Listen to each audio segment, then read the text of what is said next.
Hello, hello, honeys, and welcome to your brand new Beesness. Our selected stories today come from last week, aka July 21st through July 27th. And as a quick reminder, if you ever want to follow up, there are links to our source documents in each episode description. And another quick reminder that next week we will be dropping a brand new honey drop for the month of July. The honey drop, you may recall, is a monthly recap and review of stories that didn't quite make the weekly Beesness cut but still deserve to be heard, summarized for your enjoyment. The honey drop is available on both our Patreon as well as our Ko-fis. Just search our name as well as either of those websites. Without further ado, here are your headlines. Our first and only follow-up this week, Jane Fonda has once again partnered with the Gagosian Gallery for a second art benefit against toxic drilling. A quick recap of their first partnership in April, it was between herself, Gagosian, as well as Christie's Auction House. It was made up of a two-part benefit aimed at combating a voter referendum on California Law SB 1137, which is basically a 2022 law that prevented new oil wells from being drilled within 3,200 feet of communities across the state. That law was in danger. The event featured works by Ed Ruscha, Christina Quarles, one of my thesis artists, Joey Turrell, Charles Gaines, and Jonas Wood. It raised $14 million, and the association behind that referendum announced that it would withdraw it subsequently, making the years of effort and millions in organizing worth it.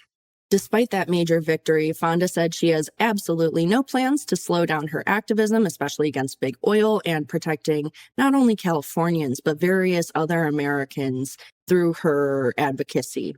She was even quoted as saying, "I'll be fighting the oil companies till the day I die."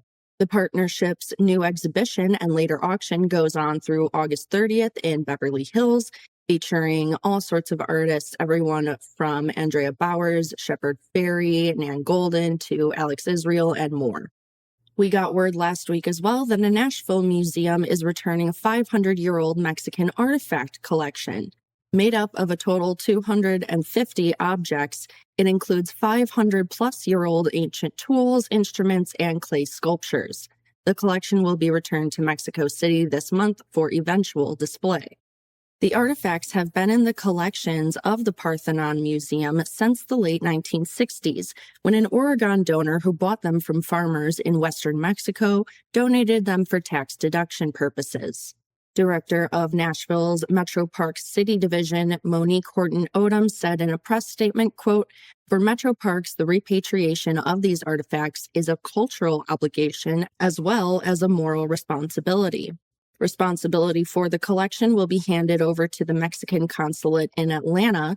The Consul General Javier Diaz de Leon commented, "These are a fraction of more than 13,000 artifacts that the current Mexican administration has recovered through repatriation.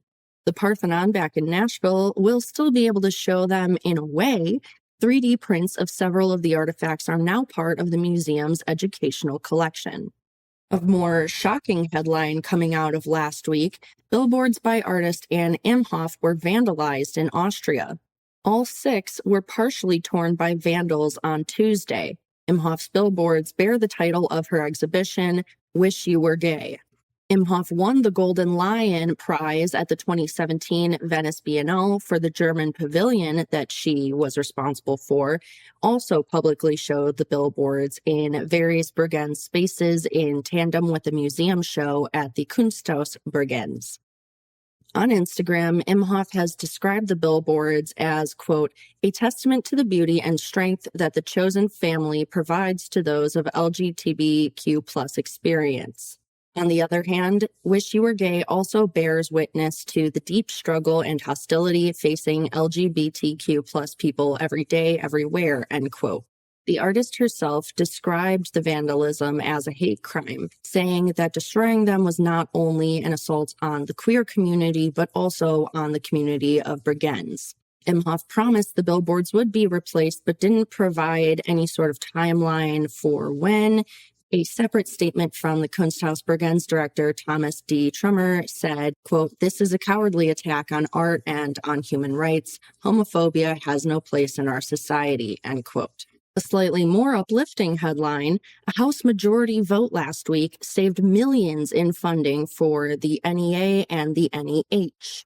Representatives voted overwhelmingly in favor of protecting funding for the National Endowment for the Arts as well as the National Endowment for the Humanities during the July 23rd House floor session. That vote defeated amendments proposed by Oklahoma Republican Josh Breachin, who has repeatedly called for cuts to, quote, "woke, weaponized, and wasteful," end quote, government spending. Had it passed, it would have resulted in the decrease of funding for both agencies by nearly a quarter, cutting each's proposed budgets by nearly $48 million. Particular targets included environmental and endangered animal conservation efforts, the JFK Center for Performing Arts, funding for Ukraine as well as for the World Health Organization, and more.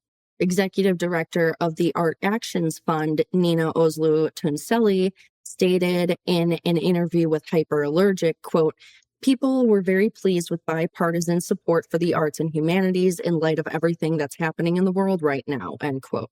As of June 28th, the House has approved $203.9 million to each the NEA and the NEH, in line with the Biden-Harris administration's original allocations, which we must note still face a 2% budget cut from the 2024 fiscal year's allocation of $207 million to both agencies. We also noticed headlines last week that journalist watchdogs were decrying Egypt's arrest of a satirical cartoonist. The cartoonist in question, Ashraf Omar, was detained in his Cairo home by Egyptian police in the early hours of Monday, July 22nd. The suddenness of the arrest, the potential political motivation behind it, and the subsequent secrecy have prompted outcry and concern from journalist advocacy organizations as well as human rights activists. Omar had published several cartoons in the independent newspaper Al Manasa prior to his arrest, taking aim at Egypt's electricity cutbacks as well as the government's economic strategy, and had written about the 2011 Egyptian revolution that led to the end of former Egyptian President Hosni Mubarak's 30-year rule. Al-Manasa has requested that Egypt's Prosecutor General, Mohammed Shawki Ayad, issue a statement clarifying Omar's detention status and any charges brought against him. Our hyperallergic source article quoted Khalid al-Balshi, chairman of the Egyptian Journalist Syndicate, saying, quote, "The arrest of colleagues Ashraf Omar and journalist Khalid Mamdoua within a week marks a return to the practice of arresting journalists. The committee demands an end to the security campaign, which began targeting and persecuting journalists for their opinions and journalistic work," end quote. According to media watchdog Reporters Without Borders, there are currently 14 media professionals unjustly imprisoned in Egypt, ranked 170 out of the 180 countries in the organization's 2024 World Press Freedom Index, which measures global levels of journalistic freedom. Though I didn't find many major headlines in sales or auctions news, we of course have to talk about the artistic elements of the Olympic Games opening ceremonies. Of them, the New York Times said, quote, "A new and diverse France confronted an old and traditional France. At a moment of sharp political confrontation that has left the country deadlocked, the ceremony was an invitation to think again about the meaning of the nation and the possibility of understanding," end quote. The mastermind behind the opening performances was Thomas Jolly, making the notable decision to break with the practice of Olympic openings in stadiums for the very first time. He built scenes from French history, including the Revolution, the beheading of Marie Antoinette, and lots of celebrations of the beauty of Paris. Both Celine Dion as well as Lady Gaga participated, and I've only heard good reviews about those parts. However, conservatives were rankled across the world when a drag performance resembling The Last Supper came onto the TV. The performance was part of the fashion show at the ceremony, a modern recreation of Da Vinci's famous painting. Many took issue, for example, with the French actor and singer Philippe Catherines' appearance as the Greek god Dionysus, painted blue and wearing little more than a bunch of flowers over his privates. Other fans, meanwhile, celebrated the shameless display of French camp and kitsch. To the criticism, director Joly responded, quote, "We never wanted to be subversive. We wanted to talk about diversity. Diversity means being together. We wanted to include everyone, as simple as that. In France, we have freedom of creation, artistic freedom. We are lucky to live in a free country. I didn't have any specific messages that I wanted to deliver," end quote. The performance was even debated by some of the top European politicians.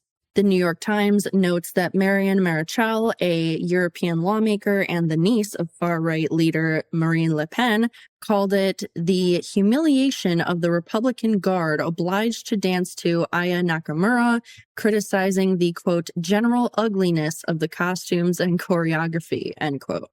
To the critics, French President Macron, despite often being called the at the same time president because of his tendency to argue one thing and then later its opposite, also showed support for the performance.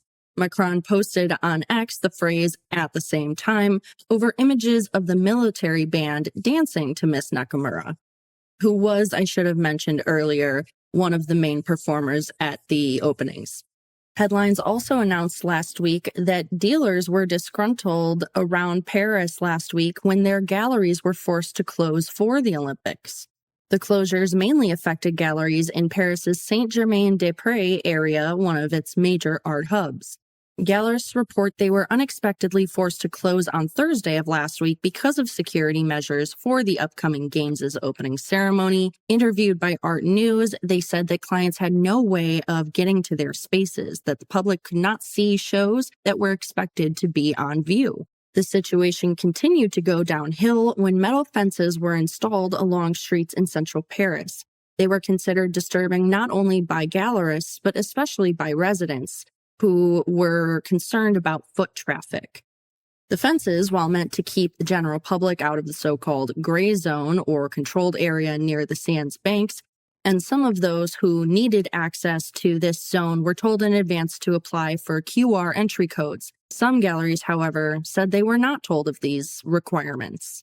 One such allegedly unnotified gallerist stated that it showed, quote, a lack of respect for the galleries and businesses, end quote. Reassurances from the Paris prefecture, which controls the French police, that businesses would still be accessible by customers seemed to fall apart as enforcement of the gray zone commenced on Thursday. Almost immediately, there were issues such as the QR code system not working properly. Many Parisian gallerists consider July to be a good month, and the marketing of the Olympics made them feel like this would be a boom time.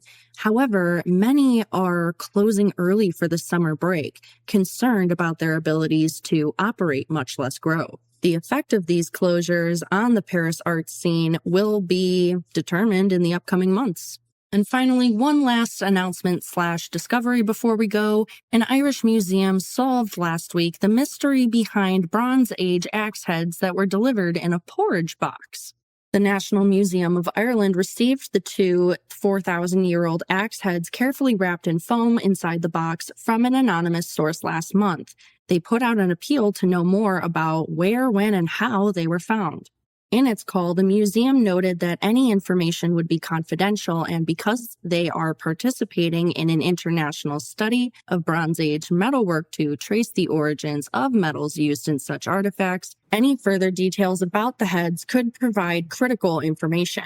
Last week, Thomas Dunn, a farmer from County Westmeath, came forward as the mysterious sender. Dunn said he had found the items by chance while working on his silage field at Banagher in late June.